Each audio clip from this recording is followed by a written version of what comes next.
দ্বিতীয় দফা লোকসভা নির্বাচনের প্রায় শেষ দিক। আগামী 26শে এপ্রিল রায়গঞ্জ লোকসভা কেন্দ্রের নির্বাচন। দলীয় প্রার্থীদের সমর্থনে ভোট প্রচার চালাচ্ছে দলীয় কর্মী সমর্থকেরা।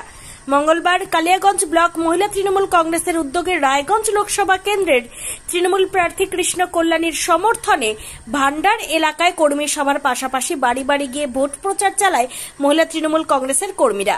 এদিনের কর্মসূচিতে উপস্থিত ছিলেন জেলা পরিষদের নারী ও শিশু কর্মাধ্যক্ষ লতা সরকার, জেলা তৃণমূল সম্পাদিকা দীপা সরকার, ব্লক সভানেত্রী পঞ্চমী দাস সহ অন্যান্যরা।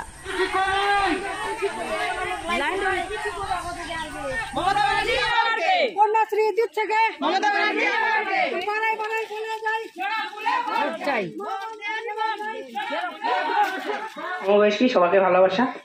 বিষয় হচ্ছে আইয়া উপস্থিতির কারণ সবাই জানেন, কারণ আমরা না উপস্থিতির আগেই তোমরা আমার যা কাজ করার জন্য আমরা আসি, তার আগে অলরেডি তোমরা এলাকার মানুষরা